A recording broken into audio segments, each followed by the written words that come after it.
Hello, welcome to Newscentre. With me, Parikshit Luthra. All major software companies have reported their second quarter earnings, and apart from the revenue and margin guidance, what stood out was the attrition and hiring numbers. The top IT players, Infosys, TCS and Wipro, continue to report over 20% attrition as compared to the pre-COVID level of 12 to 13%.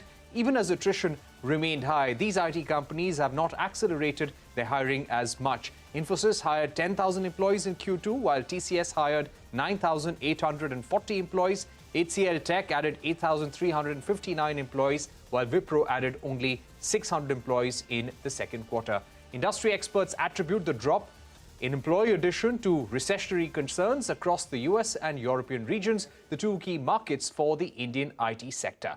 To take this forward, I'm now joined by Ramani Dathi, CFO at TeamLease Services, and DD Mishra, Senior Director Analyst at Gartner. Ramani, if I can begin with you, we have seen a decline in headcount, especially in the hiring for entry-level jobs. Is this trend likely to continue in the coming quarters? At least for one more quarter, it looks like so, Parikshit. And we believe maybe from mid of January, the hiring should pick up because many of these IT companies have bagged new orders, like how they have reported in the last quarter. So we are hoping that maybe from Jan, Feb onwards, the hiring can pick up. But it may not be at the same level as it was in last 2 years during COVID years. So it may be at a slightly lower level compared to last 2 years. Right. Mr. Mishra, coming back to you, by when do you think we will start seeing an attrition level of 12 to 13%, which was pre-pandemic? Currently, we're looking at attrition rates between 21 to 28%. By when do you think this can improve, this number can come down? So I will agree with Ramani that, in future, it is going to come down, but it may take a quarter or 6 months or more to drop to that, not to exactly to that level, but gradually it will drop. And at this point in time, actually, what we have seen that in the last several quarters, it continues to rise. Even TCS, you talked about their attrition rates was much better than compared to others, but they have also, gone beyond 20% attrition. So that is a bit of a surprise for us that it continues to grow at this point in time. But it cannot continue forever. And there are, the demands which are getting now fulfilled, and the supply and demand gap will significantly come down from next year onwards. And this will lead to some sort of a stabilization in terms of this particular challenge which we are having from an attrition perspective. Right. What factors will decide the quantum of hiring, the number of freshers that will be added, Ramani?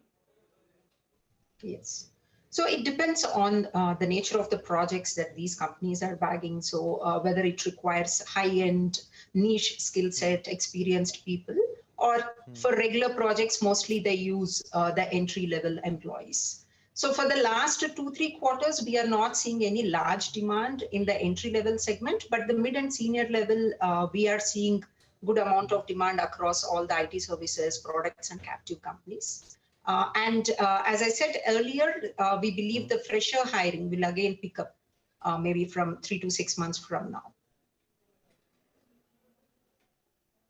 Right. What about contract hiring? According to some reports, contract hiring dropped 20% in Q1 FY23. Do you think, Ramani, this will also be dependent on the kind of projects these big four IT firms and other IT firms get in India? Absolutely. So contract hiring typically happens at mid and senior level, not at entry staffing level. So there we have seen some sort of drop compared to last year. So again, compared to pre-COVID levels, the contract staffing is still growing. And more importantly, the non-IT companies, so there the IT hiring is also picking up on contract model. So whereas IT companies have slowed down, the non-IT companies hiring IT professionals for their in-house tech projects and other digital initiatives, that's been picking up. So overall, over the last 1-2 quarters, we are seeing the contract staffing to come down relative to last 1-2 years. But we believe that this trend would again go back to the regular levels in the next 1-2 quarters time frame. Right. Talking about the possibility of a recession, and this is something that has been examined by Gartner, D.D. Mishra, in their recent report. If not a recession, but a continued slowdown in some of the major economies like US, Europe, China, how is that going to affect the IT sector, especially hiring across different levels? Would like to dissociate the hiring and the recession at this point in time. And recession actually has not shown that kind of a significant impact on the IT services as such. And we do attend a lot of client inquiries over the years. And none of the client actually have came back and told us that they are concerned about the recession and that may slow down their IT spend at this point in time. So we don't see much of impact of that. There can be marginal impact on IT sector because of this, because there are people who are ready to spend more when there are such challenges. And we have seen this during the COVID period also. We thought that it may impact the IT services spending growth. But having said so, what we realized that it did not impact much. In fact, it became kind of opportunity for many providers as well as in customers to actually drive a lot of digitalization, and that led to another problem of attrition at this point.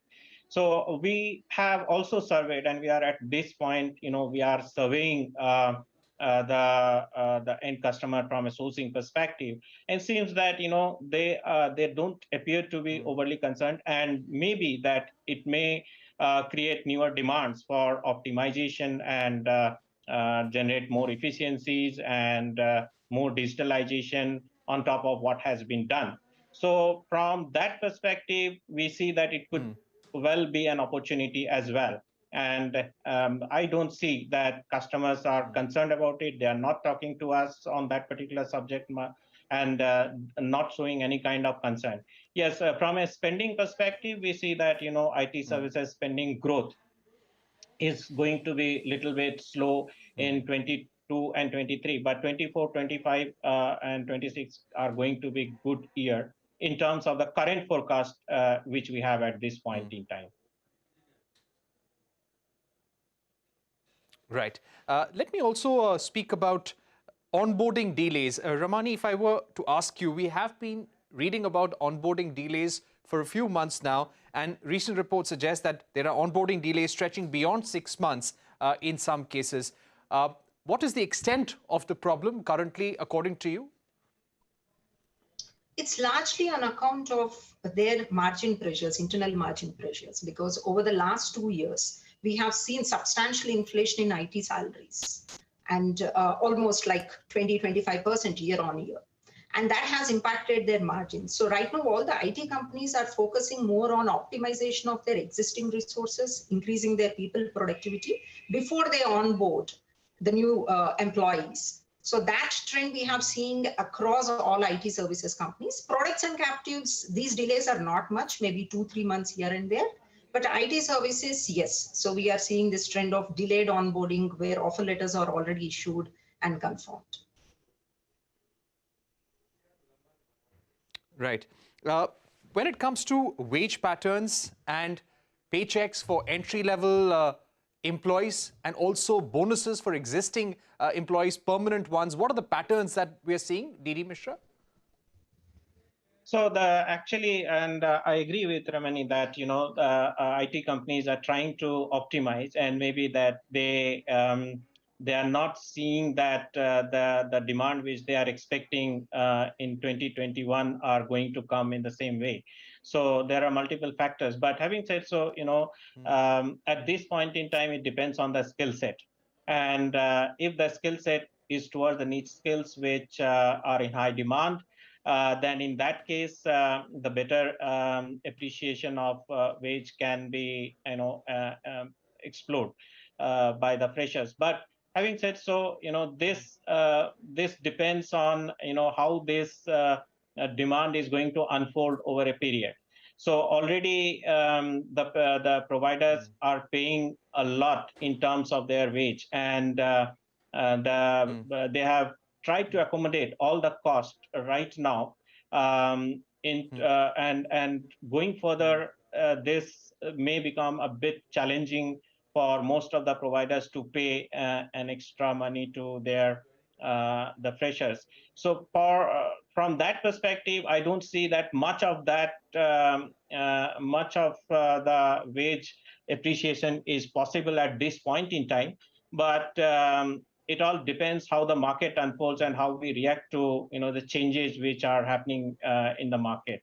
So, but having said so, there's a less opportunity, I would say, at this point in time to give the higher wages to the freshers because they have a different expectation of having the experience. They have a different expectation around playing with the technology, which can help them to actually get better opportunities at some point. So from that perspective, I would say that expectation of having higher wage will not be correct at this point in time. But having said so, the opportunities will definitely be available for the freshers as the demand grows. Okay, Ramani, my final question to you. So if I were to ask you, how would FY23 finish when it comes to IT hirings? What numbers could you possibly share with us if we compare it to FY22? As of now, to be very honest, we have no visibility for the next 2 quarters. Clearly, Q3 seemed to be a very slow quarter because even going by the past track record, November and December, typically the hirings in IT are very less. And we don't have any large pipeline of hirings for next 2 to 3 months. So we are really hoping that Q4, again, it will pick up.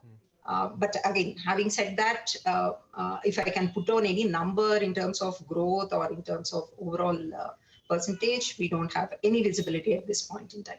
And also just to add on to the previous question, on the variable payment to the IT employees, again, this is an extension of maybe the margin pressures that the IT companies are going through since they cannot do any interim correction on the salaries. So to some extent, they are trying to kind of either delay or reduce the variable payout to the employees. So that's again something which we have noticed in some of the IT companies. But we believe that it's only just for a short span of couple of quarters and it would soon settle down.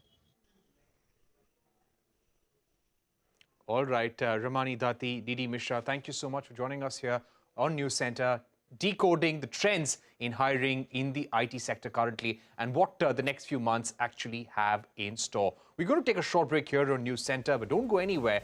We're going to get you a whole host of top news stories today. The government is likely to tax levies on windfall gains for domestically produced crude and diesel exports. Details on this exclusive report when we are back.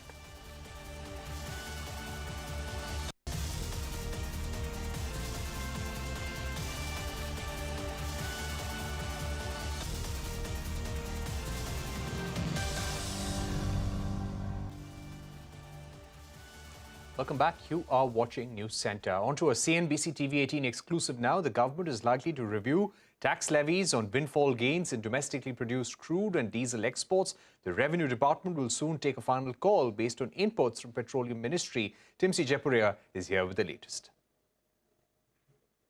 Well, that's right. What we are given to understand from sources is the fact that the government, in its fortnightly review of windfall gains tax levies, is likely to increase the levies. Now, this decision is likely to be based upon the highlights of fortnightly review of the movement of international crude oil prices shared by Petroleum Ministry, which actually hint towards an increase. The increase is expected in the levies on domestically produced crude and diesel. What we are given to understand that Petroleum Ministry in its review has highlighted that due to the OPEC's decision to cut petroleum production, the movement of crude oil prices were above $90 per barrel, and thus that is why there could be a marginal increase in these levies. However, as of now, Revenue Department is still assessing and there's no decision that has been made. but that is what the intent is likely to be. Apart from that, the government is also assessing to include domestically produced natural gas to be included under the ambit of windfall gains tax levies. There also, CNBC TV 18 had reported long back in July that such proposals are underway. There were a lot of research and analysis that was taking on within the Revenue Department, and that seems to be concluding towards a decision that this particular sector could be included in the ambit of windfall gains tax levies. Let's see how soon government takes a final call.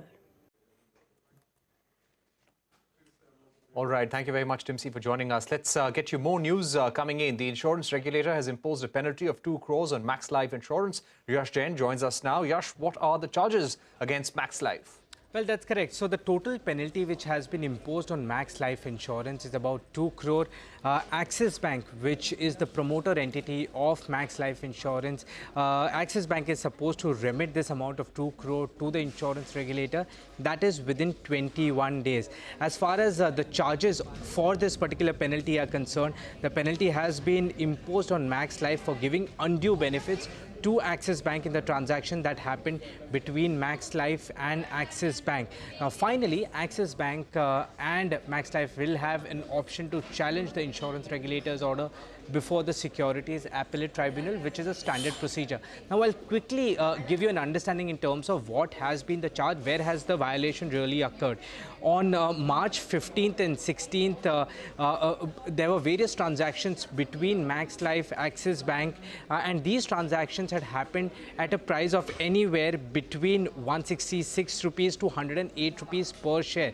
But the major transaction which happened between Axis Bank and Max Financial Services, where Max Financial Services sold its stake in Max Life to Axis Bank, those transactions happened at a price of about 31.50 to about 32 rupees per share. There was a stark contrast in the price per share between the two transactions, and these two transactions happened in a matter of just about 10 to 15 days. That's what caught the regulator's eye, the differential in the price per share between the two transactions, and hence undue advantage is what the regulator is alleging in this particular transaction, and hence the penalty. Right. Thank you very much, Yash Jain, for joining us with that quick update. With that, it's a wrap on this edition of News Centre. But don't go anywhere. News continues right here on CNBC TV 18.